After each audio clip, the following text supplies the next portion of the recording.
লালমনিরহাটের হাতীবান্ধায় মসজিদকে কেন্দ্র করে সংঘর্ষ, গুরুতর আহত একজন। লালমনিরহাট জেলার হাতীবান্ধা উপজেলার মধ্য গড্ডিমারী ৭ নং ওয়ার্ডে মসজিদকে কেন্দ্র করে সংঘর্ষের ঘটনা ঘটেছে। স্থানীয় সূত্রে জানা যায়, গতকাল ২৫ ফেব্রুয়ারি সকাল থেকে মসজিদ সংক্রান্ত বিরোধকে কেন্দ্র করে দুই পক্ষের মধ্যে উত্তেজনা শুরু হয়। এক পর্যায়ে তা মারামারিতে রূপ নেয়। এ ঘটনায় ওহাব আলী নামের এক ব্যক্তি গুরুতর আহত হন। আহত অবস্থায় তাকে দ্রুত হাতীবান্ধা উপজেলা স্বাস্থ্য কমপ্লেক্সে ভর্তি করা হয়। ভুক্তভোগী ওহাব আলীর অভিযোগ, সংঘর্ষ চলাকালে তার বাড়িতে ইটপাটকেল নিক্ষেপ করা হয় এবং ঘরের টিনে আঘাত করে ফুটো করে দেওয়া হয়।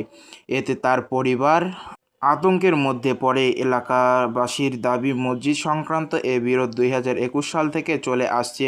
এই ঝগড়াটা কতদিন থেকে? এই ঝগড়া প্রায় ২১ সাল থেকে। ২১ সাল থেকে সমাধান এখনো করিবেন? সমাধান হয় না, বিচার বসে আপোষের জন্য, কিন্তু আপোষ হয় না। জুম্মে নিয়ে কাজিয়ে নাকছে, জুম্মে নিয়ে কাজিয়ে করেন, জুম্মের কাজিয়ে সংশোধন করবেন, দুই পারি একটা হয় না স্যার। তা তোমার ওই না করিয়ে ওই মাছ যে তার বাদ করিয়ে এই বাড়িতে ঢেলাটা সম্ভব? মেডিকেল আর লোকটার মাথা ফাটি গেছে, বাড়ির ভেতর ঢুকছে। ওই যে ওই এখন ফাঁক আছে, ফাঁকের উপর দিয়ে ঢেলাইছে। ওই যখন দরজা কানে না, ফাঁকের উপর দিয়ে ঢেলায়, ওই যে ওই টিনের উপর দিয়ে ঢেলায়। আমিও ফার্স্টে বলছি যে কেন আর তোমার কাজিয়ে পান, তো দুই পারি একটাই হয় সংশোধন করেন। তারে বাদের থাকি আমার বাড়ি ঢেলে দিচ্ছে। এই জমিতে কতদিন থেকে দ্বন্দ্ব? 2 বছর থাকে।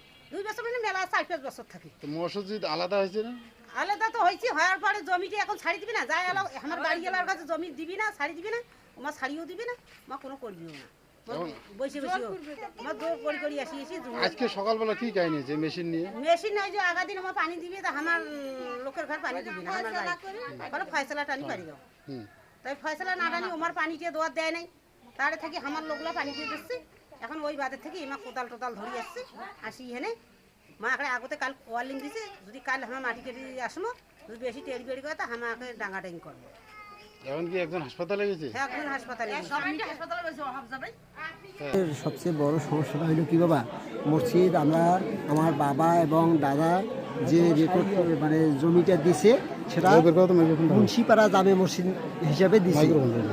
মুন্সিপাড়া জামে মসজিদ হিসাবে মসজিদটা দিছে, কিন্তু কিছুদিন পরে ওরা সেইটাকে পণ্ডিতপাড়া মসজিদ হিসেবে নতুন রেকর্ড করে। মসজিদের দলিল হইল মুন্সিপাড়া জামে মসজিদ, আর তারা রেকর্ডে লিখছে পণ্ডিতপাড়া জামে মসজিদ। পণ্ডিতপাড়া হইলো পাইকাটারি খুব পাশে আমাদের স্কুলের ওই, আর আমাদের এটা হইলো মুন্সিপাড়া। এইটাকে কেন্দ্র করিয়া এত কিছু ঘটনা। একাধিকবার সমাধানে উদ্যোগ নেওয়া হলেও এখনও স্থানীয় সমাধান হয়নি, ফলে পরিস্থিতি আবারও